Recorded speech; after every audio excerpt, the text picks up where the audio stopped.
Today, I'm going to preview what's to expect in the 2026 NASCAR season, from the biggest names that could break out in this season to the drivers coming in on the hot seat to NASCAR Cup Series drivers' expectations for this season, all the way down to the first preseason power rankings. Let's go ahead and jump in.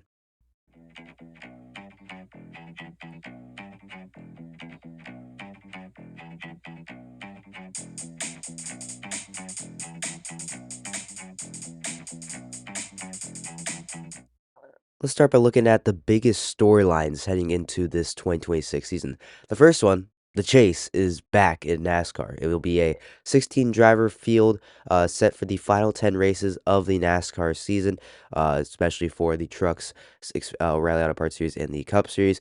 So it'll be a very big field, and this will promote consistency and not just winning you're in the NASCAR championship style formats, which is a huge plus. It will help bring more consistency and help those superstars emerge from the Cup Series or Rally Auto Parts Series or even the Truck Series fields this year. The second biggest storyline, in my opinion at least, is that there's no more lawsuit. We don't have any of that lurking over our heads throughout this entire year. It's just we can get back to racing. No more court cases, no more hearings, no more preliminary injunctions, no more trials, none of that. Just plain old racing, which is going to be great to get back to. The third biggest storyline, in my opinion, is that Ram is back in NASCAR. Now, it's probably just not my opinion, and this could be up higher on several other people's lists, but Ram coming back to NASCAR signals something else for what might happen beyond this year. What could their plans be for the O'Reilly Auto Parts Series, for the Cup Series? Could Dodge be jumping up to the Cup Series next year in 2027? So many questions yet to be unveiled, and I'm interested to see how their Truck Series program with Calling Racing is going to do. Not to mention, they have a brand new TV show, Ram Race for the Seat. We'll see how it goes.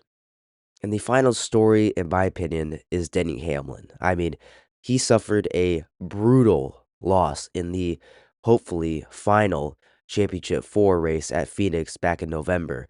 And not to mention that he already had some terrible news that his father had a terminal illness. And then just a couple months later, he lost his father in a fire. So many things went wrong for Denny Hamlin in the span of only a couple months. So, how will he bounce back, is my opinion. There's my question, I should say. That's the big question on my mind. How will Denny Hamlin bounce back? Will he be 100% focused on racing? Or will he have to attend to the other things tugging at his heartstrings? His growing family, 2311 Racing, they just won their lawsuit. Is he going to have to make some changes to that team? Is he going to be able to focus on his racing? Is my big question for Denny Hamlin. Let's go ahead and move on now to looking at the biggest names to watch for possible breakouts this season. Starting with the Truck Series, I have Caden Honeycutt of Tricon Garage. I know last year he had a really good season and made it all the way to the Championship 4 and was there competing with the other 3 competitors.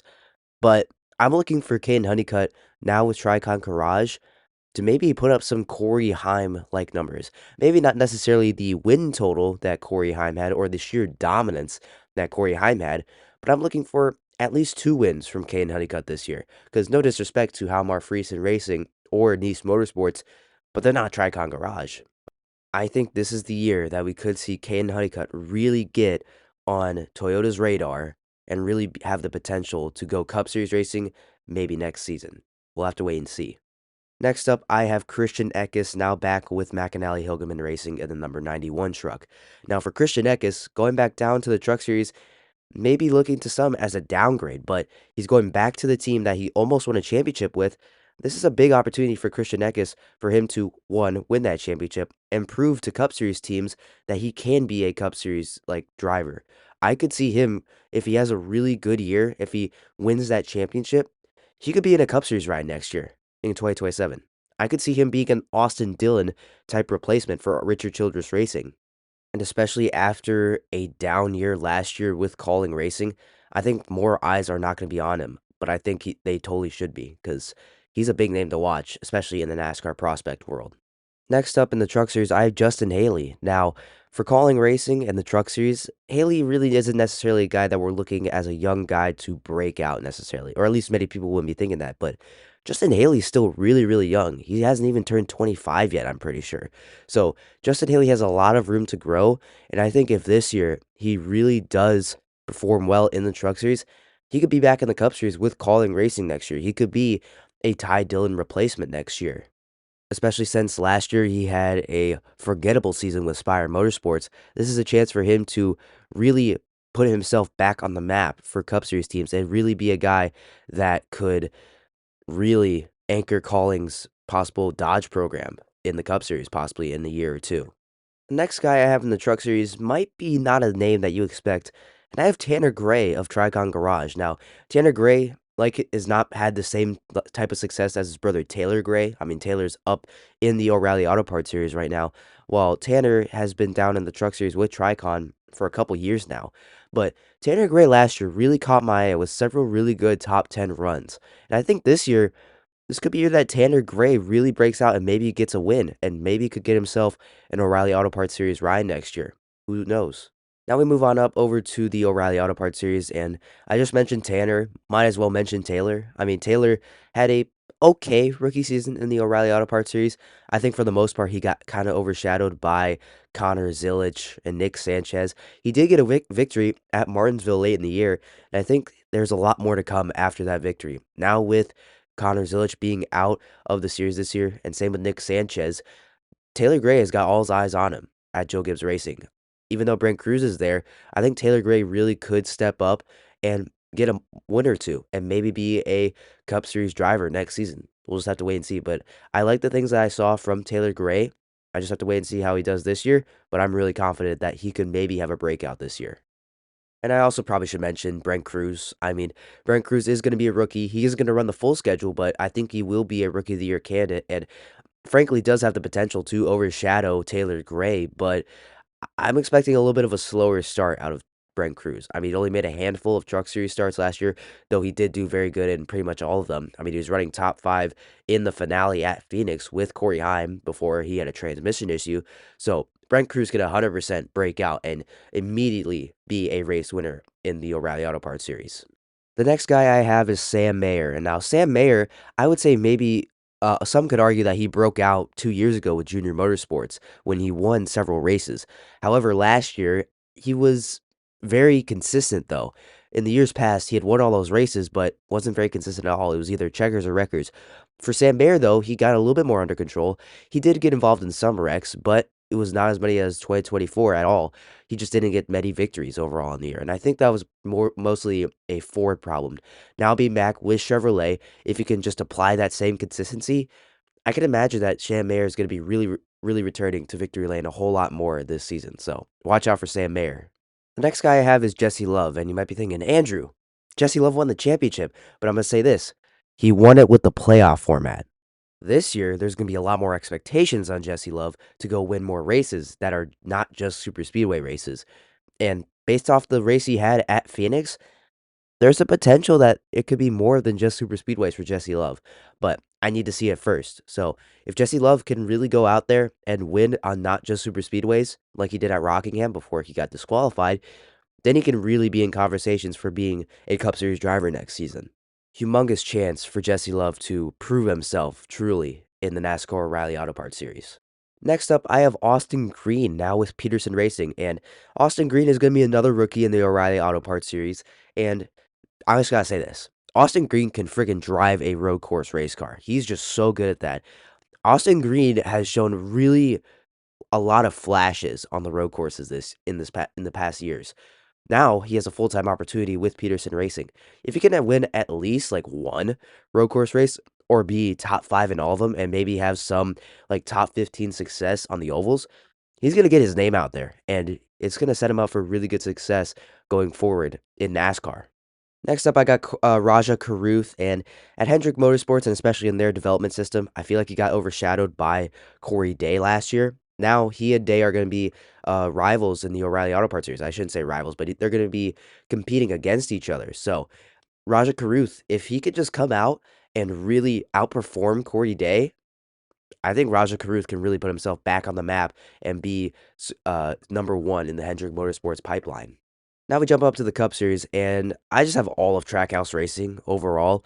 I think Trackhouse can really not really break out, but reemerge and say that Trackhouse can be a team that can win in any given track in any given week. And they certainly have the drivers to do that. I mean, Shane Van Gisbergen can win every single road course race. Connor Zilich's ceiling is super, super high. And Raj Chastain, I think, can win pretty much everywhere. He can win on an oval, he can win on a super speedway, he can win on a road course, he can win on a short track. Trackhouse Racing has unlimited potential. It's just a matter of can they actually reach that potential. So watch out for Trackhouse this season. And my final breakout driver to watch is Carson Hocevar. I mean, obviously, he showed elite flashes last year, almost winning at Michigan and having great speed everywhere else, but kind of tailed off towards the end of the season, wasn't nearly as consistent. I'm looking for Carson Hocevar to be a top 10 driver consistently. He really took a step forward with Spire last year in his second year with the team. Now heading into year three, I think he can go out and win a race, and if not multiple races, and make the chase possibly. I think all those Spire Motorsports could be in the chase possibly. Well, maybe not Daniel Suarez. I might be pushing it, but I think Mike McDowell and Carson Hocevar are drivers that can be in the chase. A little bit of a preview for my expectations coming up in a second. So Carson Hocevar has insane raw potential, insane raw speed in his car that Carson Hocevar can win any given day of the week. But I think he'll at least win one in 2026. Now let's go ahead and look at the drivers that could be on the hot seat, or actually are on the hot seat heading into this season. And I do have one honorable mention real quick, and that is Ty Gibbs of Joe Gibbs Racing in the 54 car. And he's an honorable mention because I think if Ty Gibbs wasn't anywhere, he was anywhere but Joe Gibbs Racing, the team that his grandfather owns, Ty Gibbs would 100% be a driver that could be replaceable because he hasn't won a race yet, entering year four. I mean, that's just unexcusable at this point. But since he is at JGR, his grandfather owns the team, I think it's very unlikely that he could be actually replaced heading into next season. I do have Daniel Suarez on here as one of the drivers on the hot seat, and this is more so that he's probably a replaceable guy, not a guy that doesn't has like major expectations on him, but hasn't really gotten to that point the last couple years. I just think this year with Spire, there aren't very many expectations with him. I think there are expectations that Suarez is probably going to be a one and done guy with the team because he's most likely keeping that seat warm for either Raja Caruth. Maybe Nick Sanchez could be reunited with the team eventually down the line. Maybe they could be having the seat warm for Kyle Busch. That's what I'm thinking when I see Daniel Suarez. He's on the hot seat, but not because performance is really up there. It's just because he's a replaceable guy right off the rip, and it's on a 1 year deal. Now, this is where the next couple guys I feel like are in major jeopardy of going down the totem pole a little bit. And one of those is William Sawalich in the O'Reilly Auto Parts series. Last year was not good for William Sawalich after having really good flashes in the Craftsman Truck Series with Tricon Garage. But as soon as he got to the O'Reilly Auto Parts series, he just could not get anything going consistently. Now, towards the end of the year, he did show some more flashes, but they were few and far between overall in this season. So William Sawalich could be can totally be a guy that's replaceable because Joe Gibbs Racing and Toyota have guys ready to go. I mean, they got Tanner Gray, like I just mentioned. Gio Ruggiero is down there in the Truck Series right now. So if William Sawalich does not perform, he could easily be back down in the Truck Series right now, or at least following the season. The next guy I have is Alex Bowman of Hendrick Motorsports. Now, Alex Bowman, I feel like, has a low risk situation right now with Hendrick Motorsports. Just the thing is, though, his contract is running out after this season. He could be replaced, and the performance has not been there to back up a contract extension, at least not at the moment, at least from what I can see, because he's only had one win in the past 2 years, and he just barely made the playoffs last year. And before that, if he didn't get that win, he would be on the bubble again. That's just unacceptable for a Hendrick Motorsports driver. Now, the thing is, though, he has a good relationship with Ally, and Ally really likes him. Ally is locked on there with the car for until 2028. So I feel like Ally could be the thing that keeps Alex Bowman around. Just is Alex Bowman really able to rely solely on Ally? Is really that the thing he's doing right now? Which I hope he's doing. So if Alex Bowman truly does want to prove to Hendrick Motorsports that, hey, Ally is right for having me here, he's got to go out and win at least 2 races, or at least be a solid chase contender and maybe make a deep run into the chase. We'll have to wait and see, though. So Alex Bowman, though, definitely a guy on the hot seat. But the number one guy in the hot seat this year is Austin Cindric, and it's just not been there for Austin Cindric. And he did get a win last year. However, it was on a drafting track at Talladega. And besides that, he didn't have a very strong run into the playoffs last year. And overall, it's just not been there in his Cup Series career. His best year was his rookie season in 2022 when he won the Daytona 500 and was the most consistent he's ever been in his career. It just has not been the same since then. I mean, 2023 was a disaster. 2024 was a little bit better. I mean, won at Gateway, but besides that, it wasn't much better than 2023. And then 2025, he won at Talladega, but it was just the same thing we saw from him in 2024.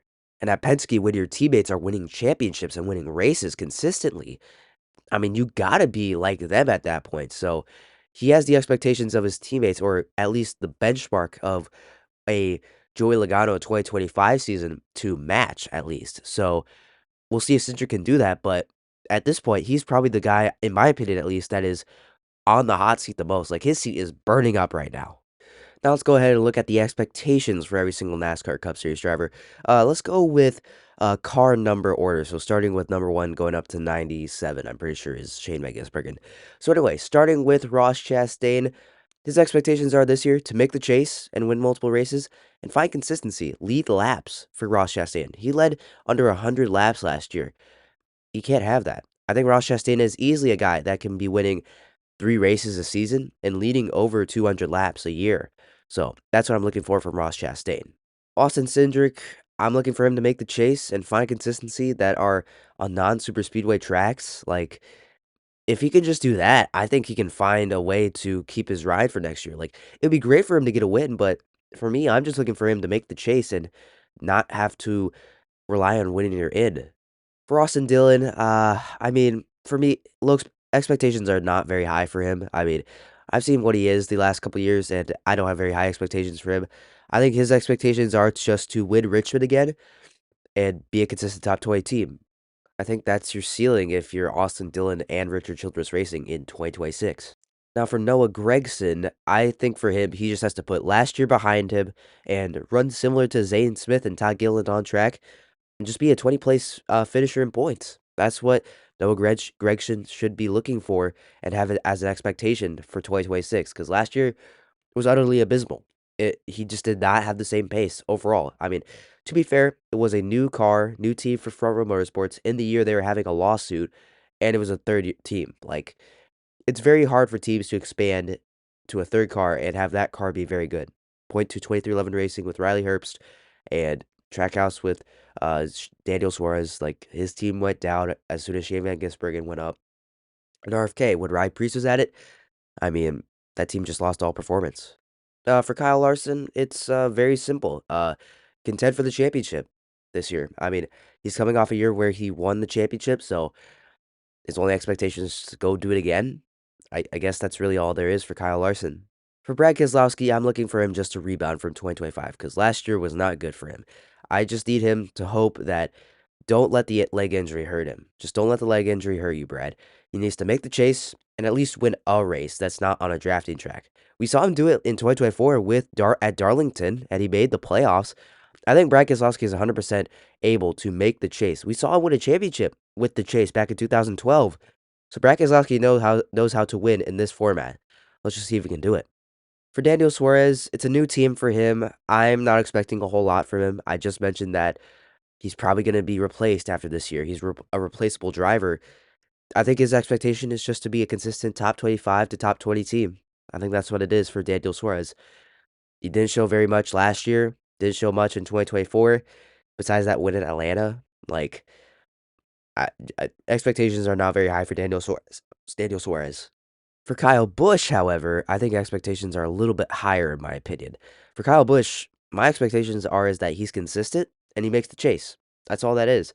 We've seen Kyle Busch have really good speed at times. It just was few and far between. Just plain and simple. He just needs to be more consistent overall if he wants to make the chase. Chase Elliott is long overdue to win more than 2 races in the regular season, and he just needs to be a championship contender again. We haven't seen that the last couple years out of Chase Elliott. Ever since the next gen car came in, Chase Elliott rarely gets above 2 wins. It's just the thing with him now, and he's not a championship contender anymore. Chase Elliott is one of the most consistent drivers in NASCAR, And we saw it last year in 2025. Now with the Chase, I think it's a definite, it's almost written in the stars that Chase Elliott can compete for the championship. So that's what I want to see him do in 2026. For Ty Dillon, just don't be dumb on pit road. Don't make those stupid mistakes. Like that's all I really got for him. I don't know what else there is for Ty Dillon besides just don't be a problem on pit road like he was at the end of last year. For Denny Hamlin, his expectation, win multiple races and win the championship. Uh, I think the only thing that he can do that would really be expected of him. Like he just has to go win the championship. That's all it is for Denny Hamlin. Ryan Blaney, go compete for the championship. It's very simple. Ryan Blaney was pretty close last year. He won it back in 2023. Now with the Chase, I think Ryan Blaney is one of the most consistent drivers. It's just maybe if he stays consistent and doesn't wreck out as much, maybe that's the expectation for him. The expectation for Ryan Blaney, go win the championship, be consistent, and don't wreck as much. There you go. AJ Allmendinger should have the expectation of winning a road course race every single year. He did it last year, which is very surprising because there was a good amount of road courses on the schedule, but was non-existent at Chicago, non-existent at Sonoma, non-existent at Coda. Like it was just weirdly a bad year on road courses for AJ Allmendinger, or maybe a down year. I mean, Mexico City, I think, was his best track as road courses go, but it wasn't a win. So AJ Allmendinger, his expectation is to go win a road course, plain and simple.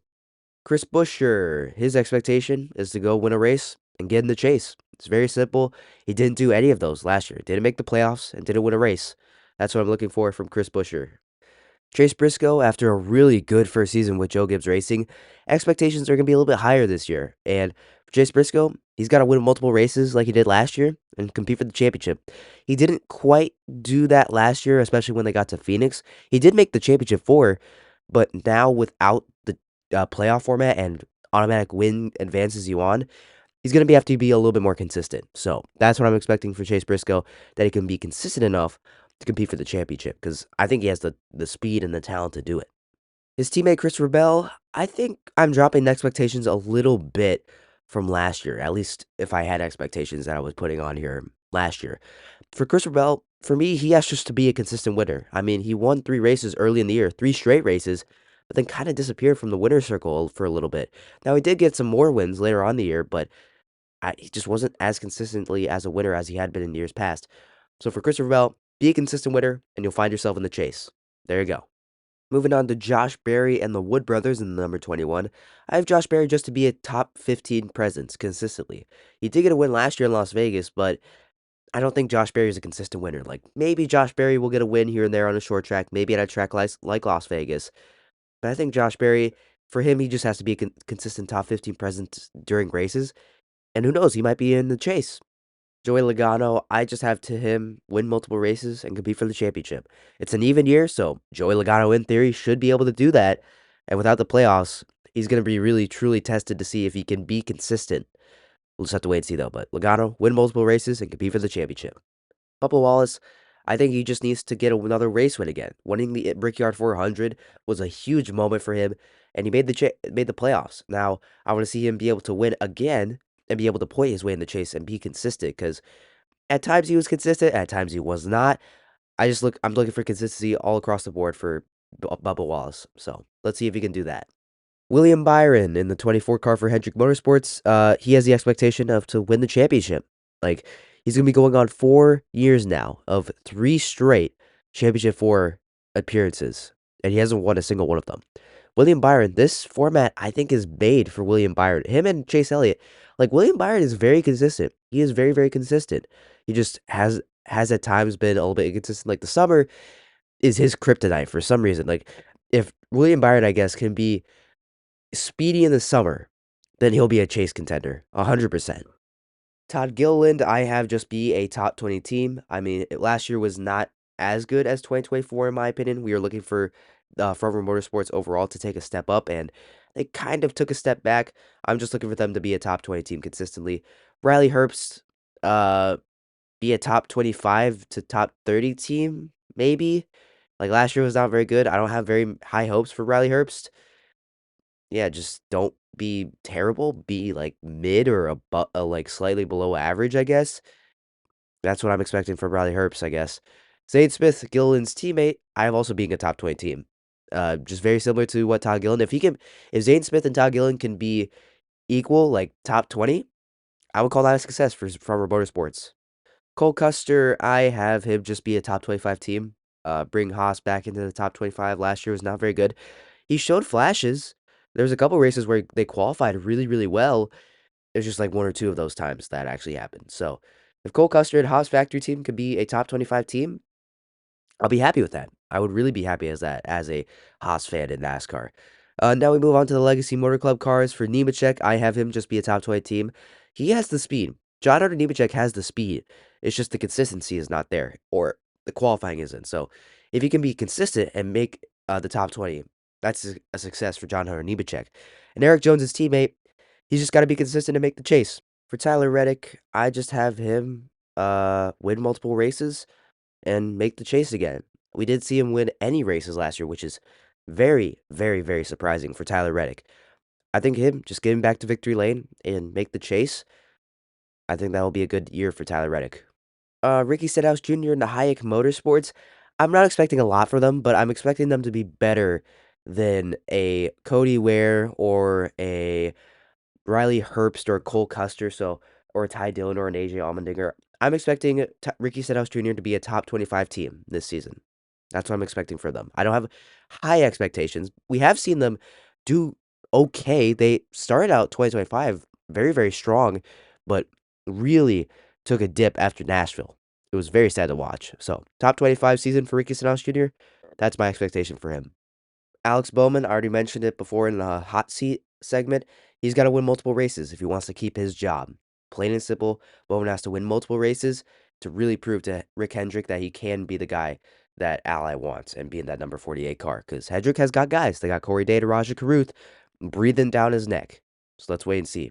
Can Alex Bowman win multiple races? We'll have to wait and see. Cody Ware, keep this short and simple. Just don't crash all the cars. Just don't crash all the cars. Ty Gibbs, this is another simple one. Win your first race and make the chase. He didn't do any of those last year when we all thought he would. We all thought that he would get his first win in year 3, like Chase Elliott, like William Byron. He didn't. Now this year, he's got to go win that race and return to the chase. He just got to do it. Ryan Preece. Okay, this is a little bit of an interesting one. I have Ryan Preece also winning his first race and make the chase. I mean, Ryan Preece was closer than Ty Gibbs to making the chase last year. He truly was on points. So Ryan Preece can be there consistently. He's just got to be up front consistently, and he wasn't that last year. Now I think with RFK having its second year of having 3 cars, I think all 3 cars could be potential winners next year. I think they really can be, and I think they could all be in the chase. Michael McDowell, he just has to win a road course race, and he can make the chase as well. I think I think Michael McDowell can do it. I think making the chase might be a little bit of a stretch, but I think he can do it. I think he can 100% do it. You just got to win that road course race. Like, that's the bare minimum for Michael McDowell. Just win a road course race, and maybe he'll make the chase. We'll see. Carson Osvar, he's going to win that first race and make the chase. He's going to be entering, I think, year 4 with Spire Motorsports now. And I think everyone is expecting him to win at least one race this year, and everyone's expecting him to make the chase this year. I'm going to join in that party as well. So, Osvar's got the speed, he's got the talent. Can he put it all together though, and be consistent, though? That's the question. Now we move on to Connor Zilic, the biggest rookie on this list. I think for Connor Zilic, I just have him being consistently in the top 15 in every single race. Like, he's going to do really good on road courses, and I think he'll do okay on ovals. It's going to be an adjustment for sure in the Cup car, but I really like what I saw out of Connor Zilic last year in the O'Reilly Auto Parts Series. It's just, if he can be good on road courses and be top 15 on ovals, I think he could make the chase possibly. We'll have to wait and see. Maybe he'll win a race too. We'll see. But it's going to be tough to win road course races when Shane Van Gisbergen is your teammate. Because Shane Van Gisbergen, his expectation is win every single road course race and be top 15 on ovals, and he'll make the chase. Plain and simple. So that's what I'm expecting. A leap from year 1 to year 2. That's what I'm expecting from Shane Van Gisbergen. So there you go. Those are all my expectations for every single NASCAR Cup Series driver. Now it's time for the moment you've all been waiting for. It is time for the return of my NASCAR Cup Series power rankings. Let's jump into it. Starting off here, I have a couple honorable mentions, and I have Carson Osvar, Ryan Preece, Chris Buescher, and Bubba Wallace. I mean, Bubba Wallace was a winner last year. He made a pretty solid run into the playoffs last year. Chris Buescher and Ryan Preece almost played their way into the playoffs last year. And Carson Osvar has incredible speed. Like, they all have cases to be inside my top 10, but I feel like I trust these guys that I do have in my top 10 just a little bit more than Bubba Wallace, Chris Buescher, and Ryan Preece and Carson Osvar. But do not be surprised if they're in the top 10 after the clash of the Daytona 500. So we'll have to wait and see, though. But starting out at number 10, I do have Ross Chastain. He was in my top 10 last year to end the year. I just really like Ross Chastain consistently. Ross Chastain last year was, towards the end of the year at least, in the top 15 most of the time. And I really like that out of Ross Chastain. Heading into this year, it will be the second year of having that third full-time team at Trackhouse. I'm expecting a rebound. I think Ross Chastain, again, can win multiple races. I think that he can lead over 200 laps in the season. Maybe that's too low. Maybe 200 laps is just a little bit too low for Ross Chastain. I really liked what I saw last year from Ross Chastain, and I'm really excited to see what he can do this year at the number 1 team for Trackhouse Racing. So Chastain will begin the year at number 10, but at number 9, I have Tyler Reddick. There's no doubt in my mind, at least, that Tyler Reddick has some of the best raw speed in the NASCAR Cup Series. Now, he didn't win last year. He did get a good amount of top 5s and top 10s. He just needs to win a race. But, again, the lawsuit is over for 2311 Racing. I'm expecting big things from Tyler Reddick this season, so he'll be at number 9. At number 8, I have Joey Logano. And Joey Logano is kind of a wild card for me at this point. I just don't know what to do with him at this point. Like, it feels right to have him in the top 10. It's just, does he really deserve it? Like, that's the things that are going through my head. The thing is, though, it's 2026, an even number year. Joey has to do good, right? I guess that's what I'm leaning on at this point with Joey Logano. But Logano, I think, is consistent enough to make the chase and win a couple races. And that's good enough to be in my top 10, by definition, I feel like. So, not much to say on Logano, but he'll be at number 8 to start out the year. At number 7, I have Chase Elliott. I think the chase format is perfect for Chase Elliott's skill set. He was very consistent last year. He only had like 2 finishes outside of the top 20. One of them is because he had the wrong tire strategy, and the other one is that he got caught up in someone else's crash. So Chase Elliott is clearly able to finish every single race, and at times he's able to contend for wins. I think Chase Elliott will take a step forward this season. I just can't wait to see it, though. I really like Chase Elliott this year. So number 7, though, I just have the other guys in front of him. I think I have a little bit more raw speed and race winning speed than Chase Elliott. So Chase Elliott at 7. Christopher Bell, though, is at number 6. Again, I think C. Bell has more overall race winning speed than Chase Elliott. He's just not as consistent, overall, in my opinion.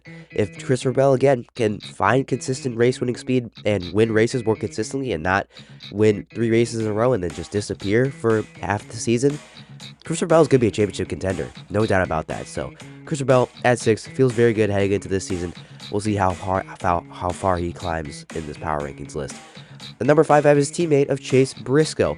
Again, like him, Chase Briscoe had a very good season. He did get a win until late in the year, but after he got that win, there was no stopping Chase Briscoe. He made a pretty good run into the playoffs. He made it to the championship for crying out loud. A very good year for Chase Briscoe in his first year with Joe Gibbs Racing. Expectations are going to be a little bit higher this year, but 5 for Chase Briscoe feels pretty good. So I have Chase Briscoe at number 5. At number 4, I have William Byron. He came so close to win the championship once again, but that flat tire at Phoenix ended his day. William Byron's got really good speed. He really does. William Byron has all the talent in the world.